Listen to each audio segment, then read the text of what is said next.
Hello, everyone, and welcome back to the Red Path. In today's episode, we are going to be talking about a very exciting announcement for the channel, Team Red Path, and how you can be part of it.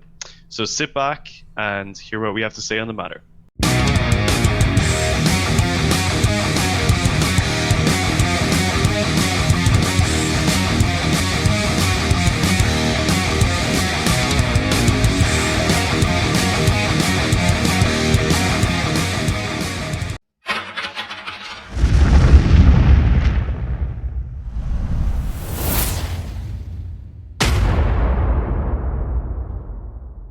Okay, so very exciting announcement today, Jamie. We are officially embarking on a new kind of chapter for the Red Path. It's the very exciting Team Red Path. So, yeah, essentially, I suppose we've been talking about this for a little while. The idea was bouncing around, and we're establishing a Red Path team for the ITC. Yeah. And we want to get as much of the community involved in this as possible. So, if you're watching this, you can totally sign up. You can totally be part of the team. We're going to dive into that a little bit later. But just before we get into all that, we're going to kind of go back on like sort of our mission statement, what the team is going to be all about, why it's important to us, and what, you know, sort of being a team member is going to mean for any of you who decide you might want to join. So as everyone knows, you know, here on the Red Path, we're all about like good vibes, upholding the hobby, you know, being in general as great a possible person as you can on the table and outside of the table, and, you know, doing what you can for people around you, all that sort of good stuff, you know, just promoting a really positive sort of space in the hobby where everyone is welcome, and yeah, that kind of stuff, right? So being part of the team and the whole team sort of idea incorporates all of that. So, you know, it's obviously there's an element of competitive 40k because you're part of the ITC team, right? But that's not really what the main thing is about. It's more about being an ambassador for the hobby, being an ambassador for me and Jamie's message wherever possible. So we want everyone to play competitively. That's not, I think, the takeaway message, right? Right. You know, we want people to, you know, if someone walks away from a game after having played someone from Team Red Path, we want them to be like, hey, that was a great game. I had a really fun time, you know, regardless of where you are in the standing. And that kind of speaks to if you want to actually join up and be part of the team. It doesn't matter if you're someone who's regularly winning GTs or if you're someone who's regularly claiming the wooden spoon. It literally does not matter. You know, we are happy to have whoever and, you know, everyone involved, just provided that they're kind of, you know, upholding our message. I think that's a fair enough thing to say, right, Jamie? Yeah, definitely. And we'll also point out here, we are absolutely not limiting this to World Eaters or Chaos Space Marines. You can run any army you like, Necrons, Tau, Space Marines, whatever. This is a team. Not Ultramarines though. Not never, Ultramarines, no. Never Ultramarines. Yep, never Ultramarines. Yeah, hard bans. We're joking, by the way. It's totally fine to run. I'm not joking. No. Absolutely. Like what you said there, Dara, absolutely. The team, the drive of this team is more about making sure that 40k at every level of the game, whether your narrative fluffy games or your top table at a GT game, we are contributing to improving the game, the hobby, everything in a positive way. We want team members to be aligned to our beliefs in a way, in the way we conduct ourselves at the table and off the table, as you said. To be positive ambassadors for the hobby in general, for the channel, and to follow the spirit of the game, and those are kind of our like. I was about to say that's like so. Basically, the way we're structuring this, and just like obviously, if you want to find out more information, we're going to have a downloadable PDF with all the info on it. But we're just going to run through a couple of things here before all that, give you guys a feel for what's kind of happening. So there's basically three pillars that sort of are the most important aspects of the team. You know, it's basically what the team is held up on, and what we're looking for in people is that they can uphold those sort of pillars, the sort of mission statement, the message that we're trying to send out. So those pillars are conduct and attitudes, ambassadors for the channel and hobby, and the spirit of the game. And they are all somewhat similar in some respects. There's definitely a lot of overlap here, Yeah. but they're distinct as well in some pretty important ways. And I guess it's like sort of what's important to Jamie and myself in terms of like what we're trying to achieve here, what the message that we're trying to put out. So Jamie, why don't you tell us, like, what's your stance on conduct and attitude? What is important about that facet, that pillar of the team? So for me, this really generalizes into being a good person, a good human in general life, right? I think too often we separate our hobby, our 40K, from the real world, and at the end of the day, everything is intertwined. We are engaging in social situations with other people, whatever walk of life they're from and whatever walk of life we're from. And I think a core principle of this channel and the impact I would like us, or we would like us to have on the game as a whole, is to be good people, good humans. That's, we've got all our charity stuff we do, and our positive vibes, and our always look on the bright side of things where possible, and treat your opponent with respect. Make sure they leave the table in a better space than they entered the table, like you mentioned. So I think this core foundation, this pillar of our team is, you need to be we need you to be, if you're going to be a member of our ITC team, to be someone who always treats your opponent with respect, right? Regardless of who they are. Your personal politics aren't important here. It's that when you're at the table, your opponent enjoys that game and you make it to the best of your ability an enjoyable situation for them. That means respecting them. It means, not making racist jokes or sexist jokes or doing any kind of activity on that theme. It means that if, there's a rules question that arises in a game, you're not like, well, no, rules is written, this is what it is. No, we are not discussing this. You follow like the Games Workshop procedure where possible. Or you say, you know what, let's call a TO and I'll be happy to accept their decision. It's being pleasant, humane, dignified, respectful, and just making sure you are a positive influence on every interaction you engage in. And like you said, we're going to have like a kind of bullet point list available to download or view online, which will go into more specific stuff, but it's just about being a positive influence in every situation you find yourself in. So that kind of leads neatly into how we want you to be an ambassador for the team, for the channel. So Darryl, why don't you tell us about how that ties in as another core principle? Yeah, so there's a lot of very similar points here in being an ambassador for the channel and the hobby that kind of cross over into what you just talked about. So it's all about how you project yourself when you're at a tournament. Basically the message that you're sending to your opponent and to anyone else who's at the event, be it someone who walks up to the table, or you might be walking around the hall yourself and you spot something that you're like, damn, I have to go over and compliment that paint job or something. Right, yeah. Without being intrusive and making sure you're respecting what's going on. It's essentially, as an ambassador for our channel and for the hobby that we're trying to promote, it's about building other people up and ensuring that the hobby space that you are sort of radiating, like your 6-inch aura, so to speak, is one of creativity and growth and general good attitude. So it's all about, maintaining a positive vibe in your game, before the game and afterwards, being as complimentary to your opponent as you can.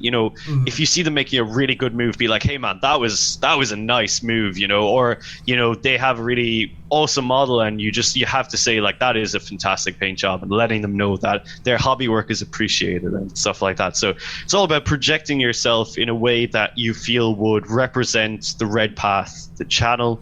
You've all watched our videos enough now, and if you're interested, you understand the sort of signal that me and Jamie are trying to get across. So it's about trying to be part of that message.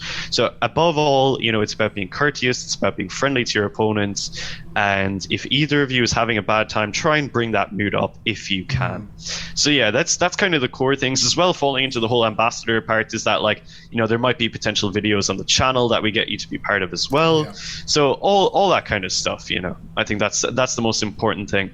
And then the final thing that I think makes up our core kind of like message is the spirit of the game. So I guess this is like the more technical side, the more rulesy part of it, when it's like your actual engagement on the tabletop and you know, the actual event. So Jamie's going to talk to us a little bit about the spirit of the game and what that means as part of Team Red Path.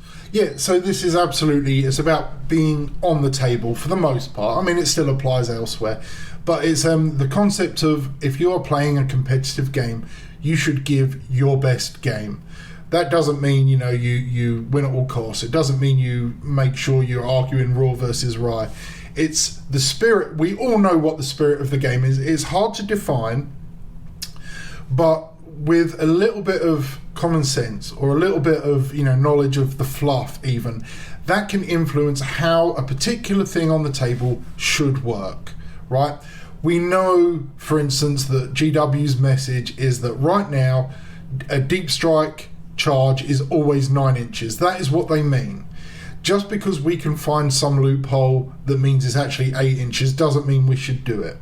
The spirit of the game is a particular thing. It is to play the game in as balanced and fun a way as possible, where the best general wins the game. And we want our players, our team members, to be people that play like that. We are not in it to cheese our wins. We are in it to absolutely destroy our opponents, but in a fun and within the confines of the rules as intended.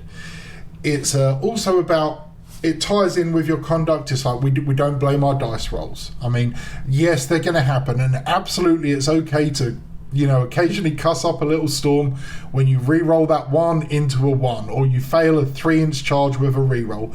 Yes, we're not like being a blanket ban here, but there's a lot of things you can do as a player which either enhance or reduce the fun of your opponent. And we want all those things, all those interactions on the tabletop to be things that enhance the fun and enjoyment of your opponent.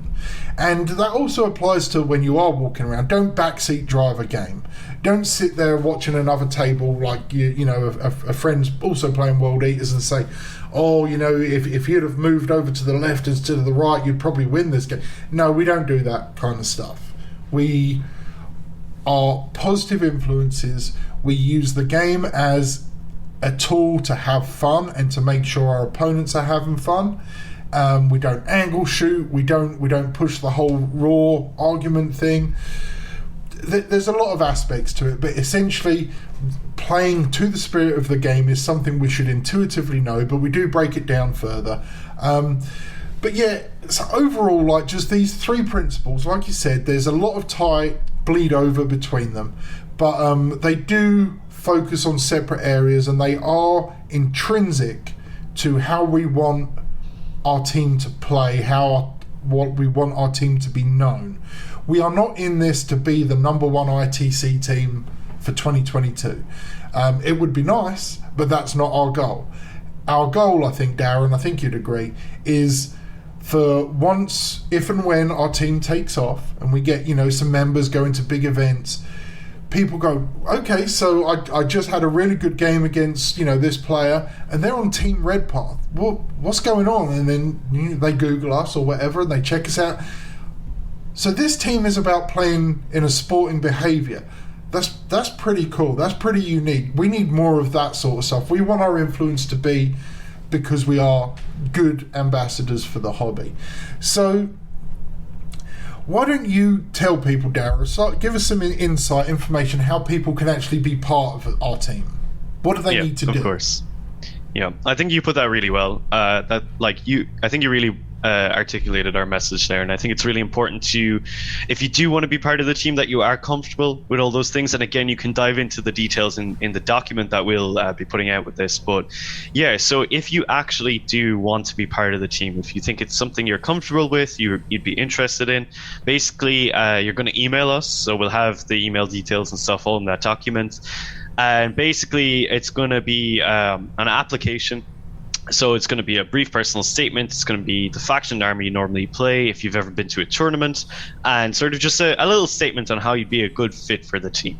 So we're going to leave these applications open until the end of October, and we're going to announce the team lineup just after that. So basically, how it's going to work is that the initial lineup is going to be made up of 8 team members. So myself and Jamie will obviously be 2 of the members. I think we're dubbing ourselves Gore Father and Gore Child. You guys can guess which one is which. And aside from us 2, there's going to be 6 other initial team members, and they're going to be known as the Devourers. Yeah. So we're kind of giving out these like cool little titles as well. So basically, we're going to be picking people based on where they are in the world to try and ensure a good representation on a global scale, your sort of recent and historic activity and engagement with others on any of our sort of relevant platforms, be it like Facebook, YouTube, Discord, wherever, your ability to uphold our core principles, so basically everything we just talked about there, and essentially just finding people who are the best fit for the role. So that's going to be the initial team of 8, the Devourers, and myself and Jamie. And essentially, as the team grows, and the team is going to grow, the Devourers are going to be sort of like, I guess, our representatives, our committee, if anything ever needs to be sort of kind of worked out. And again, you can read into the document and it'll go into more details as to exactly what that is.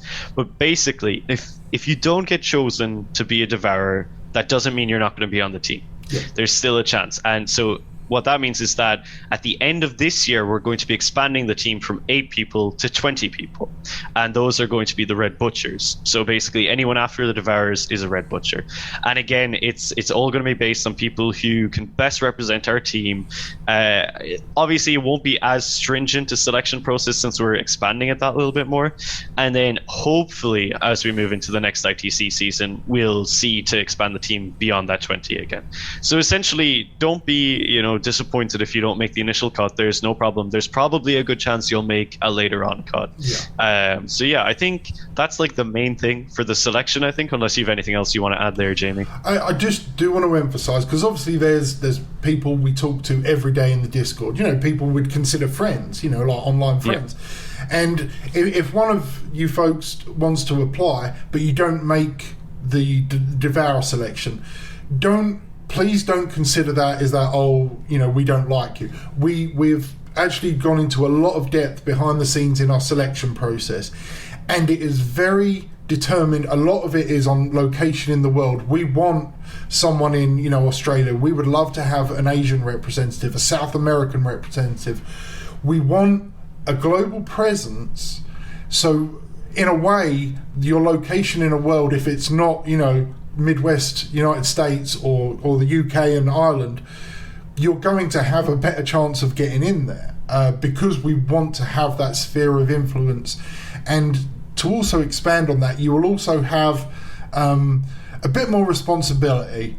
So having the ability to dedicate just a little bit more time to specific chats, because Dara and I are not going to be, whilst we'll be like the captains of the team, we are not just dictating everything that happens. Any kind of how going forward, like how should we change things, or do we have to discuss discipline? Did someone get yellow carded at an event? Do we have to look into this? Because obviously, with our core principle being good players, good opponents, a yellow card for one of our team members is a big deal, right? That may be something that leads to a player being ejected, which is something we are dead serious about. We are 100% about being good ambassadors here. Doesn't mean we can't be friends outside of that, but what we want our team to be is 100% positive vibes. So we would, the Devourers would be involved in that process. It's not just going to be Dara and I picking and choosing favourites or our best friends or whatever. It's going to be like committee based. We're going to discuss things, get a lot of voices heard, a lot of opinions. We're not just running roughshod. Exactly. I think that is a very important part, is that like the Devourers essentially make up that subcommittee where it's like if things need to be talked out, if there's like sort of a change to the team that's happening, if there's new people coming in and stuff, that the Devourers will be involved in that sense, and to a lesser extent like the moderation of any sort of team channels that we need to have discussion, because myself and Jamie, we're pretty busy. We don't have time to be keeping an eye on everything, as you all know, so the Devourers kind of fill into that role. Like obviously you won't have a huge workload, so don't let that worry you. Just know that if you want to be a Devourer, there's like a couple of little extra responsibilities, and again, document of clarifies all that. Yeah. So, and basically the main thing is, like we were saying, that we want representation on a global scale, and the Devouras basically act as an anchor in different locations across the world for us, like where the team will be further established and stuff like that. So yeah, it's, again, don't be disheartened if you don't make the initial cut or even the second cut. There's probably a good chance that there's going to be further